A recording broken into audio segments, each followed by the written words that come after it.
Hi friends, my name is Raj.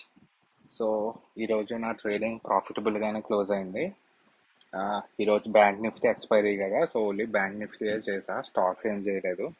Last 2 days నుంచి అయితే stocks కూడా ట్రై చేసా, బట్ ఈరోజు క్యాపిటల్ అంతా బ్యాంక్ నిఫ్టీకి అలొకేట్ చేశాను.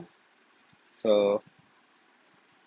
ఇక్కడ నేను అప్ సైడ్ బయర్స్ తీసుకువెళ్ళినప్పుడు కాల్ సైడ్ వెళ్ళాను. కొంచెం 2 accounts చేసా ఈరోజు కూడా ట్రేడింగ్. సో ఒక అకౌంట్లో ప్రాఫిటబుల్ అయ్యాను ఈ ట్రేడ్తో. సో సెకండ్ అకౌంట్లో ఇక్కడ రిజెక్షన్ నేను పుట్ తీసుకున్నాను, ప్రాఫిటబుల్ అయ్యాను. మధ్యలో స్కాల్పింగ్ అంతా చేశాను. అదే చిన్న చిన్న ప్రాఫిట్స్కి తక్కువ తక్కువ క్వాంటిటీ బై చేసి సెల్ చేయడం అనేది స్కాల్పింగ్ అంటారు. బట్ పెద్ద ప్రాఫిటబుల్ ఏం కాదు. ఈ క్యాండిల్ నేను క్యాచ్ చేశాను, బట్ కొంచెం బ్యాడ్ లక్ ఏంటంటే ఎక్కువ క్వాంటిటీ లేదు. యాజ్ అ సెడ్ స్కాల్పింగ్ చేస్తున్నా ఇక్కడ, లైక్ 90 క్వాంటిటీ, 120 క్వాంటిటీ అలా. సో ఇవి ఎక్కువ క్వాంటిటీతో చేస్తాను స్టార్టింగ్ ప్రాఫిట్కి. సో స్కాల్పింగ్ చేసినప్పుడు ఇక్కడ నాకు 90 క్వాంటిటీ ఉంది, 90 ఆర్ 120 గుర్తులేదు. సో చాలా పాయింట్స్ వచ్చాయి, బట్ క్వాంటిటీ తక్కువ ఉంది. మనం మధ్యలో యాడ్ చేయలేం, బికాస్ ఎప్పుడు రివర్స్ అవుతుందో తెలియదు కదా.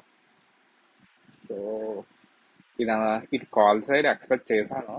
దానికి యాక్చువల్లీ ట్రేడ్ చేయలేదు. నేను క్లోజ్ చేసేసి ఆఫ్టర్నూన్ 2 వరకు చేశాను. యాక్చువల్లీ 10 o'clockకి క్లోజ్ చేసేసా. మళ్ళీ 2 o'clockకి ఓపెన్ చేసి ఒక హాఫ్ అన్ అవర్ చేశాను. సెకండ్ అకౌంట్ కూడా మంచి ప్రాఫిటబుల్ అయింది. సో నేను క్లోజ్ చేసేసా. Call side or put side big movie expect చేసా. రీజన్ ఏంటంటే ఈరోజు ఫెడ్ స్పీచ్ ఉంది, యుఎస్లో ఫెడ్ మీటింగ్ ఉంది, స్పీచ్ ఇంట్రెస్ట్ రేట్ కట్ గురించి. సో ఈ 1-2 days కొంచెం వాలటైల్ ఉంటుంది, బికాస్ 3-4 days నుంచి ఫాలో అయింది కదా మార్కెట్. సో ఇంకా ఫాలో అవ్వచ్చు, లేదా డెసిషన్ పాజిటివ్గా రావచ్చు కదా. సో గ్యాప్ అప్ అవ్వచ్చు రేపని షార్ట్ కవరింగ్ చేయొచ్చు. అంటే బిఫోర్ సెల్ చేసిన వాళ్ళు దాన్ని కవర్ చేయడానికి బై చేస్తే అప్ మూవ్ వెళ్తుంది ఎక్స్పెక్ట్ చేసా. బట్ ఎక్స్పైరీ డే కదా, ప్రీమియం డీకే ఎక్కువ ఉంటుంది. సో నేను ఎక్కువ రిస్క్ చేయాలనుకోలేదు ఇంకా, because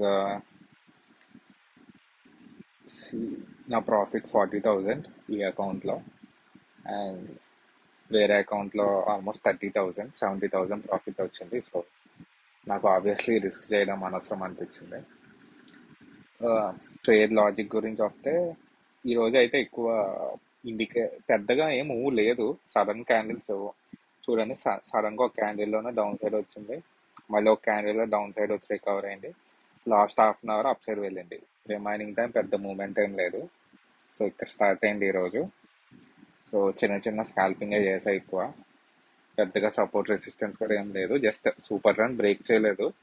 so super రన్కి near by లాగా ఇక్కడ రిజెక్ట్ అయింది కదా. సో ఇక్కడ పుట్ తీసుకోవచ్చు.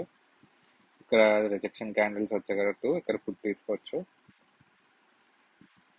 ఈ లెవెల్కి బిలో వెళ్ళకుండా ఇన్ని క్యాండిల్స్ హోల్డ్ అయిందంటే ఇక్కడ కాల్ తీసుకోవచ్చు. సో ఇలా చిన్న చిన్న లాజిక్స్ తప్ప ఈరోజు పెద్దగా లాజికల్గా ఏం లేదు. Last half an hour trade గురించి చెప్పా కదా, ఇది నేను చేయలేదు, బట్ ఫెడ్ స్పీచ్ కోసం షార్ట్ కవరింగ్ అయ్యే ఛాన్స్ ఉంది. సో మార్నింగ్ నుంచి మనం అబ్జర్వ్ చేస్తే I will draw a line. Okay, morning నుంచి ఈ లైన్ బ్రేక్ చేయలేదు. సి, సో ఇక్కడ యాక్చువల్లీ కాల్ తీసుకోవచ్చు లాస్ట్ హాఫ్ అన్ అవర్ చిన్న స్టాప్ లాస్తో. ఇది మంచి ట్రేడ్ అయ్యేది చేస్తే.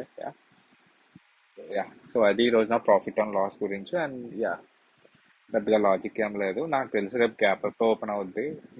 నా ఎస్టిమేషన్ అయితే ఫెడ్ స్పీచ్ అనేది పాజిటివ్గానే ఇస్తారు, బికాజ్ ఇన్ఫ్లేషన్ కొంచెం కూల్ డౌన్ అయింది అండ్ జీడిపి గ్రోత్ కూడా బాగుంది యూఎస్లో. సో మోస్ట్లీ రేపు గ్యాప్ అప్పే చూడొచ్చు. అండ్ క్లోజింగ్ కూడా నెక్స్ట్ డే గ్యాప్ అప్ అని ఎలా ఎక్స్పెక్ట్ చేయొచ్చు అంటే, last half an our previous resistance, అంటే ఇది రెసిస్టెన్స్ దీన్ని బ్రేక్ చేసి హోల్డ్ అయింది అనుకోండి, నెక్స్ట్ డే గ్యాప్ అప్ అయ్యే ఛాన్సెస్ ఎక్కువ. ఎన్ని పాయింట్స్ అని చెప్పలేం, కానీ ఛాన్సెస్ ఎక్కువ. అదే డౌన్ సైడ్ అయింది అనుకోండి, ఫర్ ఎగ్జాంపుల్